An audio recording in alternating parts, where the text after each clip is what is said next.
নমস্কাৰ আপোনালোকৰ বাবে আৰু এটা গুৰুত্বপূৰ্ণ ভিডিঅ' আনিলোঁ। ভিডিঅ'টো আপোনালোকে স্কিপ নকৰি ভিডিঅ'টো সম্পূৰ্ণলৈকে চাই থাকিব। ইয়াত চাব পাৰে ৰিলায়েন্স ৰিলেটেড ৰিক্ৰুইটমেণ্ট ইয়াত 2026 ইয়াত দেখিব পাৰে টোটেল যিটো ভেকেঞ্চি আছে 7,000 প্লাছ আছে। সকলো তথ্য এটা ভিডিঅ'তে কৈ দিম, আপোনালোকে ভিডিঅ'টো স্কিপ নকৰি ভিডিঅ'টো সম্পূৰ্ণলৈকে চাই থাকিব। ইয়াত কোনে কোনে আবেদন কৰিব পাৰিব আৰু শিক্ষাগত যিটো অৰ্হতা, বয়সৰ যিটো সময়সীমা, লগতে কি আছে কোনে কোনে ইয়াত আবেদন কৰিব পাৰিব সেইটো কৈ দিম। আৰু আপোনালোকে ভিডিঅ'টো স্কিপ নকৰি সম্পূৰ্ণলৈকে চাই থাকিব। আৰু যদি ফাৰ্ষ্ট টাইমৰ কাৰণে ভিডিঅ'টো চাই আছে, চেনেলটো যদি এতিয়ালৈকে ছাবস্ক্ৰাইব কৰা নাই, চেনেলটো ছাবস্ক্ৰাইব কৰি ল'ব আৰু ভিডিঅ'টোত এটা লাইক এটা কৰি দিব। গোটেই তথ্য এটা ভিডিঅ'তে আছে, গোটেইখিনি কৈ দিম আপোনালোকক, আপোনালোকে চাই থাকক।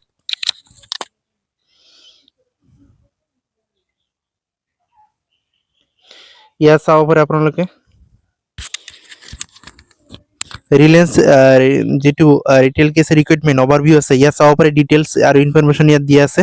অৰ্গেনাইজেশ্যন যিটো নেম হয় ৰিলায়েন্স ৰিটেইল, তাৰপিছত ৰিক্ৰুইটমেণ্ট নেমটো আছে ৰিলায়েন্স ৰিটেইল ৰিক্ৰুইটমেণ্ট 2026। ইয়াত টোটেল যিটো ভেকেঞ্চি আছে 7,000 প্লাছ টোটেল পোষ্ট আছে। জব যিটো টাইপ হয় প্ৰাইভেট জব হয়, সেইটো যিটো পে স্কেল আছে 32,000ৰ পৰা কি আছে 46,000লৈকে ইয়াত চেলাৰি দিব পাৰ মান্থ, ইয়াত এক্সপেক্টেড দিয়া আছে।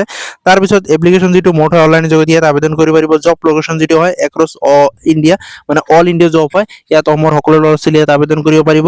তাৰপিছত ইয়াত দেখিব পাৰে ইলিজিবল কেণ্ডিডেট, ইয়াত কি শিক্ষাগত যিটো অৰ্হতা 10 পাছ যদি কৰিছে মাত্ৰ তেনেহ'লে ইয়াত আবেদন কৰিব পাৰিব। যদি 12 পাছ কৰিছে তেনেহ'লে ইয়াত আবেদন কৰিব পাৰিব। 10, 12 আৰু গ্ৰেজুৱেট যদি কমপ্লিট কৰিছে তেনেহ'লে ইয়াত আবেদন কৰিব পাৰিব। তাৰপিছত ইয়াত চাব পাৰে ইম্পৰ্টেণ্ট ডেট ফৰ এটা ষ্টিল ৰিক্ৰুইটমেণ্ট, ইয়াত চাব পাৰে এপ্লাই যিটো ষ্টাৰ্ট যিটো ডেট হয় মাৰ্চৰ 6 তাৰিখলৈকে ইয়াত আবেদন কৰিব পাৰিব। আৰু এপ্লাই যিটো লাষ্ট ডেট হয় এপ্ৰিলৰ কি আছিল 11 তাৰিখলৈকে ইয়াত আবেদন কৰিব পাৰিব। তাৰপিছত ইয়াত চাব পাৰে application fees for Reliance recruitment যিটো আছে, ইয়াত এপ্লিকেশ্যন ফিজ কি আছে জেনাৰেল OBC আৰু EWS কাৰণে একো ফিজ দিব নালাগে। SC ST কাৰণে কি আছিল একো ইয়াত ফিজ অথবা কি আছে মাচুল দিব নালাগে আবেদন কৰোঁতে।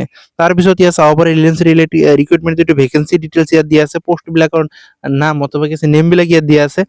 CHA cashier, gather, customer service associates, ইয়াত ষ্ট'ৰ মেনেজাৰ আছে। তাৰপিছত ইয়াত চাব পাৰে ইয়াৰ আদাৰ আছে এছিষ্টেণ্ট মেনেজাৰ আছে, ইয়াত গোটেইখিনি ইয়াত দিয়া আছে।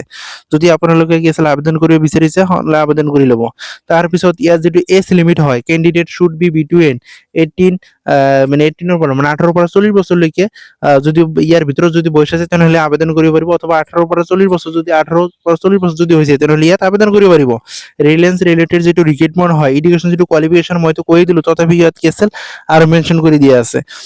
ইয়াত কি আছিল মিনিমাম যিটো পাছ 10 পাছ 12 পাছ আৰু গ্ৰেজুৱেট পাছ কি আছিল ইয়াত আবেদন কৰিব পাৰিব। ৰিলায়েন্স ৰিলেটেড ৰিক্ৰুইটমেণ্ট যিটো চিলেকশ্যন যিটো প্ৰচেছ হয় ইণ্টাৰভিউ হ'ব, তাৰপিছত কি হ'ব ডকুমেণ্ট ভেৰিফিকেশ্যন হ'ব। হাউ টু এপ্লাই কেনেদৰে ইয়াত আবেদন কৰিব লাগিব সেইটো ইয়াত মেনশ্যন কৰি দিয়া আছে। গোটেইখিনি তথ্য ইয়াত দিয়া আছে কেনেদৰে আবেদন কৰিব লাগিব সেইটো যদি মই কৈ দি আছোঁ জাষ্ট কি আছে ইম্পৰ্টেণ্টখিনি।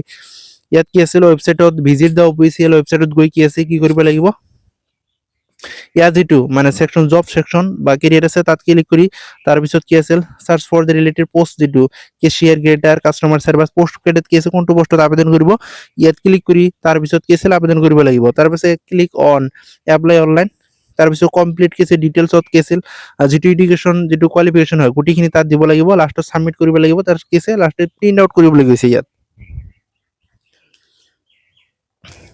আৰু ফাৰ্ষ্ট টাইমৰ কাৰণে যদি ভিডিঅ'টো চাই আছে, যদি চেনেলটো এতিয়ালৈকে ছাবস্ক্ৰাইব কৰা নাই চেনেলটো ছাবস্ক্ৰাইব